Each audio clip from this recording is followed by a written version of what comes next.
इस उद्देश्य को लेकर के पहुंचे हैं। यहाँ इस क्षेत्र के लोगों से यह बात रखेंगे हम लोग।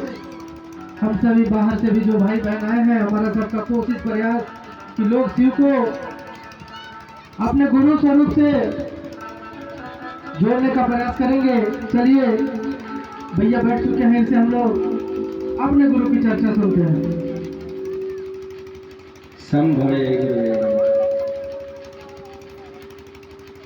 जहाँ पे सभी उपस्थित गुरु भाई गुरु बहनों के चरणों में प्रणाम है और साहब श्री हरिनंदन के भी चरणों में प्रणाम है।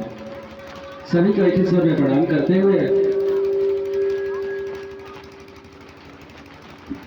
आइए 2 मिनट अपने विचार महेश्वर शिव के प्रति हम लोग आपस में बातें करने का मौका मिला है। समय को देखते हुए 2 मिनट बातें करते हैं।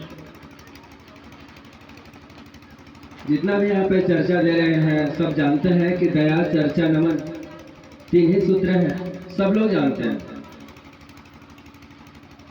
लेकिन अपने विचार है कि दया चर्चा नमन मात्र 3 सूत्र को हम लोग यदि घर में बैठ के पालन कर लिया जाए,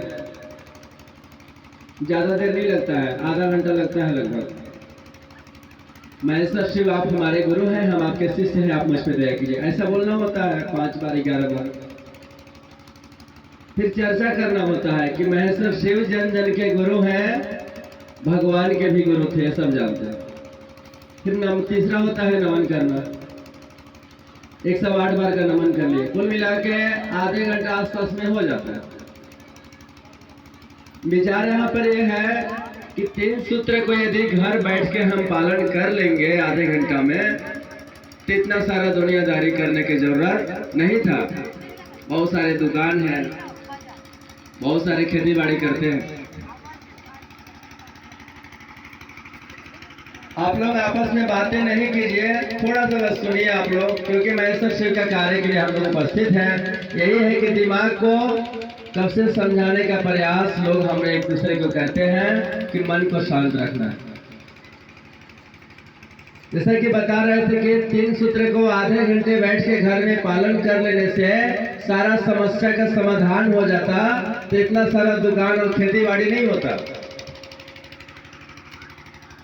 साहब का भी मार्गदर्शन है, हम लोग काफी सब यहाँ पे पढ़े लिखे लोग हैं, कि मतलब इस 3 सूत्र के भी बहुत सारे रास्ते हैं, बहुत सारे रहस्य हैं 3 सूत्र को पालन करने के लिए। दया मांगने से पहले मन में दया की भावना बेहद जरूरी है। शिव शिष्य परिवार हम लोग हैं, अगर इनका भाव यदि नहीं झलक रहा है अपने अंदर, तो शिव शिष्य परिवार नहीं हो सकते हम लोग। तो दया मांगने से पहले मैं बताना चाहूंगा कि मन में दया की भावना रखिए, चाहे जानवर हो या फिर इंसान हो। यदि कोई सड़क में जा रहे हैं, अभी चर्चा करके हम लोग,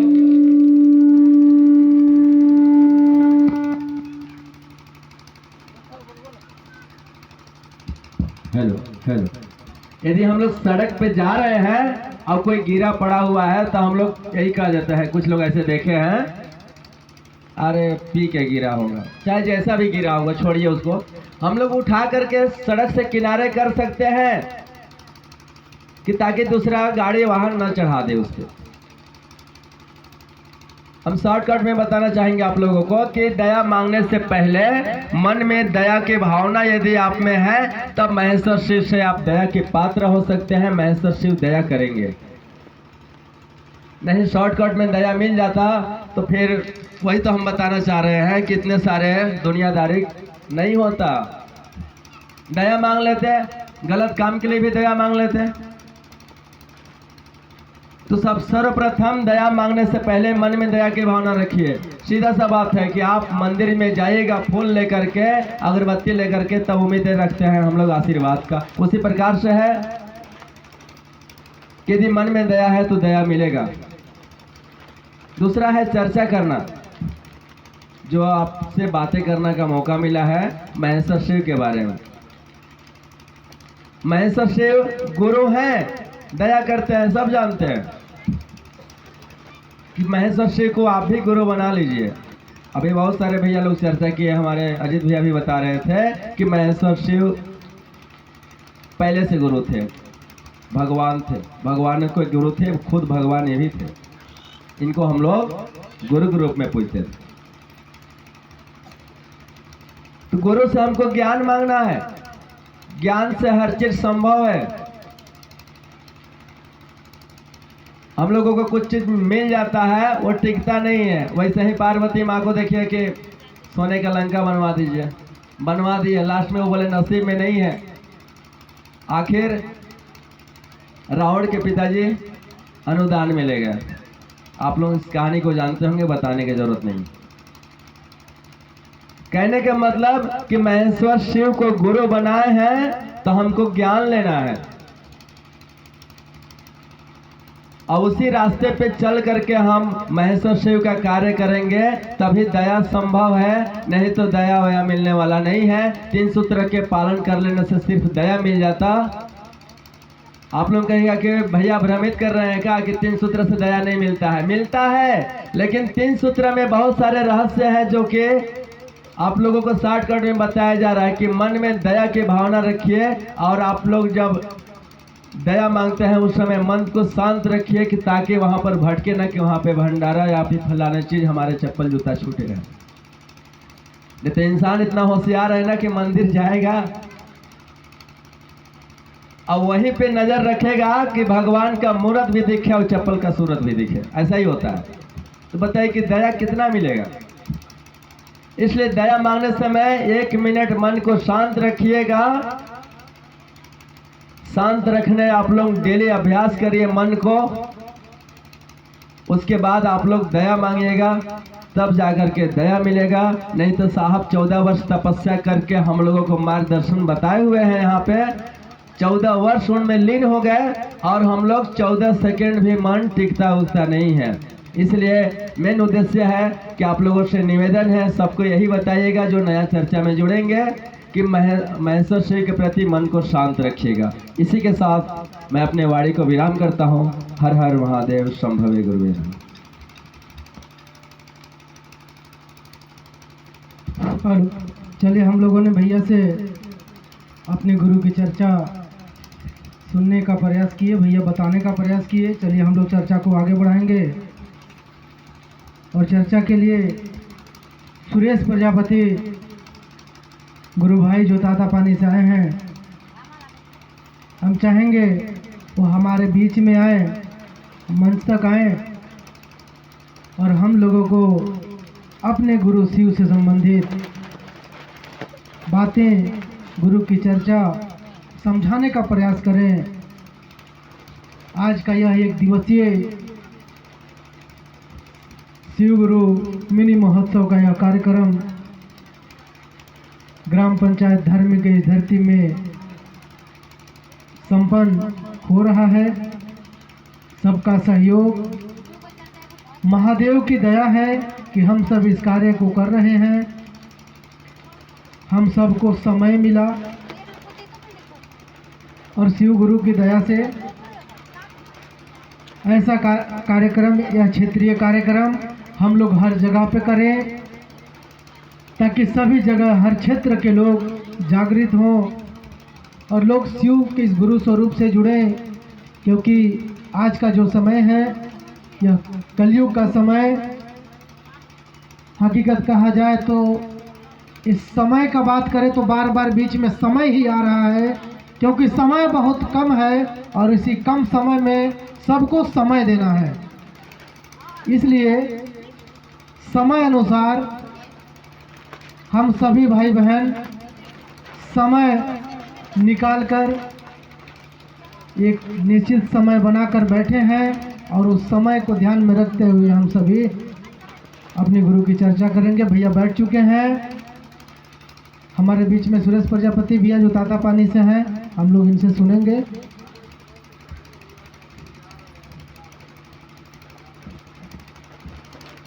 हेलो,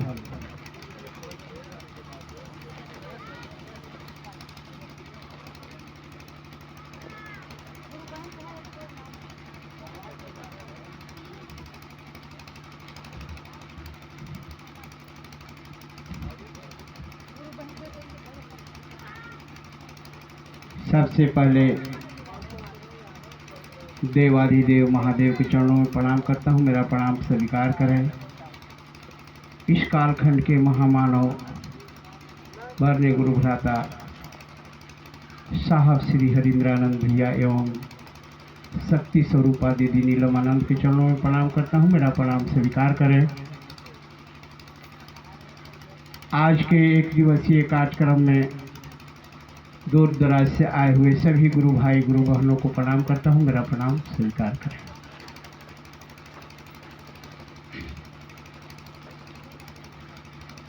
आज हम सब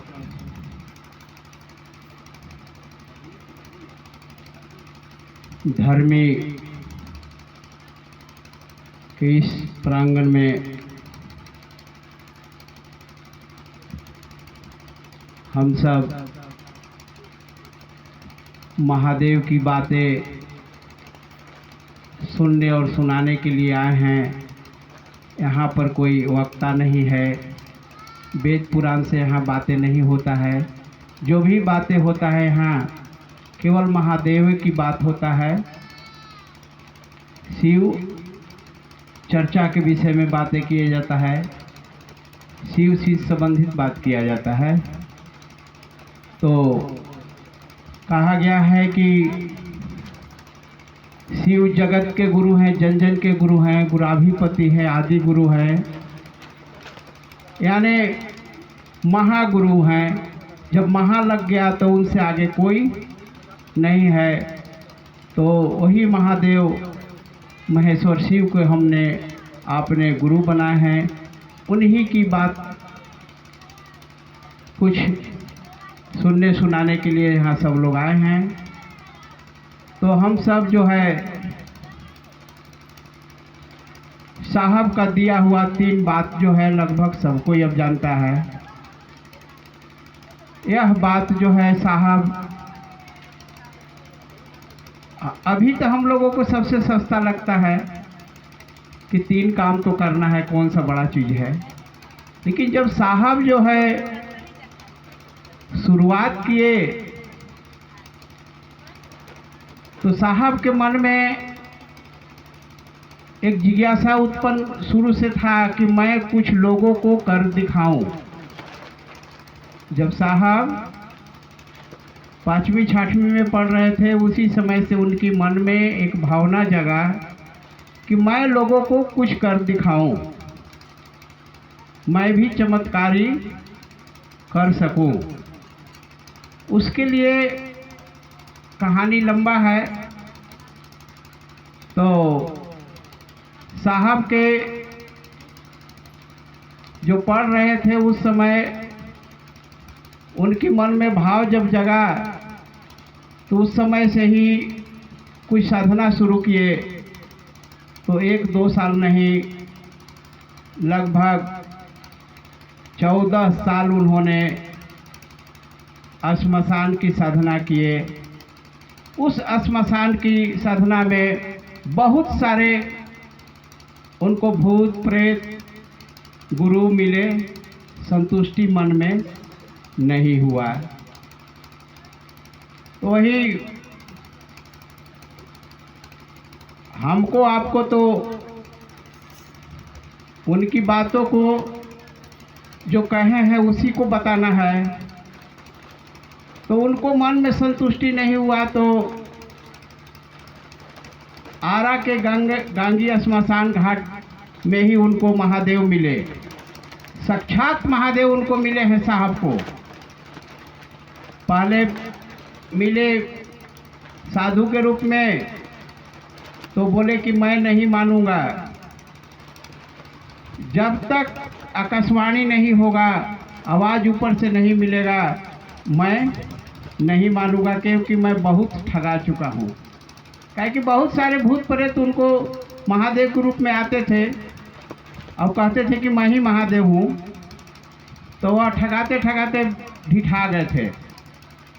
फिर उनको आकाशवाणी हुआ और वहीं पर महादेव उनको मिले। तो जब कहे कि जब महादेव भगवान है तो उन्हीं को क्यों नहीं हम गुरु बना लें। तो वही साहब जो हैं गुरु बनाए और उसी दिन से मन में ठान लिए कि मैं अब कुछ लोगों को कर दिखाऊं। कुछ दिन के बाद साहब जब कहे लोगों से कि हमने शिव को अपना गुरु बनाया है, आप भी बना लीजिए, तो लोग उनकी बातों को नहीं मानने लगे कि मैं क्यों बनाने जाऊं, आप बना है आप समझिए। तब साहब को दूसरा बात महादेव से मिला कि जो तुम करते हो लोगों को कहो, उनका भी कल्याण होगा। तो साहब वही कहने लगे, आवाज़ देखिए वही कहने के अनुसार जो है लोगों का कल्याण हो रहा है। हम साहब को वाणी को ही लेके चलते हैं, हम आप में कुछ नहीं हैं। यहाँ लोग 2-4 दिन 10 दिन 2-4 साल शिव को अपना गुरु बना लिए तो कहेंगे कि मैं ही गुरु हूँ। जब साहब नहीं बोल सके कि मैं गुरु, अब यहाँ लोग बोलते हैं कि मैं गुरु, तो इसलिए हम लोग कोई गुरु नहीं हैं। जब साहब नहीं बोले रहते तक कि मैं गुरु, तो यहाँ कोई गुरु नहीं है, गुरु केवल महादेव हैं। तो महादेव की बात के हम लोगों को करना है और साहब के वाणी को भी लेके चलना है। तो साहब जो है 3 काम दिए। पहला में सबको अब जान रहा है कि पहला में क्या करना है कि हे शिव आप मेरे गुरु हैं, मैं आपका शिष्य हूँ, मुझ शिष्य पर दया कर दीजिए। हम पर इतना दया कीजिए महादेव कि मैं आपके कामों को कर सकूं। क्या कहना है कि हम पर इतना दया कीजिए महादेव कि मैं आपके कामों को कर सकूं। ये नहीं कहना है कि बगल में मेरा बहुत बड़ा दुश्मन है, उस पर भी महादेव एक नज़र देख लीजिएगा। ये शब्द कभी नहीं कहने की ज़रूरत है। महादेव को सब बुझाता है। और दूसरा में है कि एक दूसरे के साथ बातें करना है। क्या बात करना है कि भैया हमने शिव को अपना गुरु बनाया है, आप भी बनाइए, बना करके देखिए ना, खुद आपको समझ में आ जाएगा। 1 दिन 2 दिन 4 दिन जो नहीं बने हुए हैं उनको थोड़ा सा प्रयास कीजिए। जो ज़्यादा कष्ट में है उनको थोड़ा कहिए कि दीदी आप कष्ट में हैं, थोड़ा शिव को गुरु बना लीजिए ना, कुछ नहीं लगता है। मात्र 3 काम करना है। पहले दया मांग लीजिए, दूसरा में यही जो हम लोग बातें करते हैं उसी को बात कर लेना है बीच में समय निकाल करके, और तीसरा में है समय मिलता है तो 108 बार नमः शिवाय से प्रणाम कर लीजिए। नमः मतलब नाम, शिवाय मतलब शिव जी को, शिव के नाम को ले लेना है सांस प्रश्वास सहित। जैसे नाम को जो है लेने के लिए नमः से प्रणाम करना है, नमः से प्रणाम करना है, शिवाय से छोड़ना है। मतलब नमः शिवाय सांस प्रश्वास द्वारा। तो हम लोग जो है 108 क्यों करते हैं? 108 जब करेंगे तो आपका कहा जाए कि कोई भी बाधा उत्पन्न नहीं होगा। अगर मन से नमः शिवाय से 108 बार का प्रणाम करेंगे तो नीचे वाला काल जो है आपको कुछ नहीं कर पाएगा। हम सब देखते हैं ना, शासन जो है 108 गाड़ी चलाया है सबको पता है कि नहीं? 108 गाड़ी क्यों चलाया है? आफत के लिए। अचानक तबीयत खराब हो गया, अचानक एक्सीडेंट हो गया, 108 का कॉल कीजिए, शासन जो है तुरंत आपके पास भेजेगा, आपको ले जा करके दवाई कराएगा। यानी आपातकालीन के लिए 108 गाड़ी चलाया है शासन। और तो नंबर हो सकता था। और वही 108 जो है नमः शिवाय से आप अगर प्रणाम करते हैं तो आपको कहा जाए कि दुर्घटना संभव नहीं है। और 108 आया कहाँ से? 108 जो है इसमें 27 नक्षत्र होता है। एक दिन में 24 घंटा में 27 नक्षत्र गुजरता है, तो उस समय बोला जाता है। समय को क्या हो गया? 27। समय और स्थान को जोड़ दीजिए। स्थान किसको बोलते हैं? 4, यानी दिशा। मूल दिशा कितना होता है? 4। उत्तर, दक्षिण, पूरब, पश्चिम। तो 4 दिशा होता है और 27 नक्षत्र होता है। और पात्र, एक पात्र होता है। जैसे मान लीजिए कि ठीक समय 10 बजे, वो गुमटी जो दिख रहा है वहाँ पर किसी व्यक्ति का, यानी राम नाम का व्यक्ति का एक्सीडेंट होना है। कै बजे? 10 बजे। कहाँ पर? महुआ पेड़, बर पेड़ के पास। कै बजे? 10 बजे। स्थान चयन कर लिए हम लोग, बर पेड़ के पास। समय 10 बजे। अगर वह व्यक्ति ठीक 10 बजे बरगद के पेड़ के पास अगर पहुंचता है तब उनका एक्सीडेंट होना निश्चित है। और वह व्यक्ति राम नाम करके अगर व्यक्ति नहीं पहुंचा, दूसरा व्यक्ति पहुंचा, समय 10:01 में पहुंचा या थोड़ा सा पीछे पहुंचा, वहाँ एक्सीडेंट नहीं होगा। तो इसलिए 27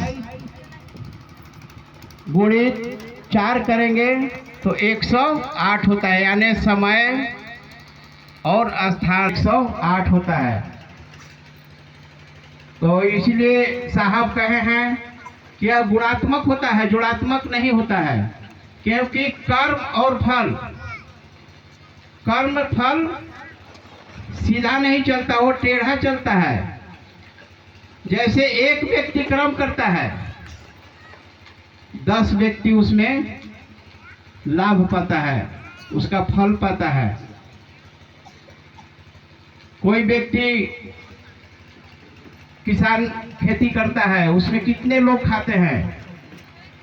घर परिवार में एक व्यक्ति ही काम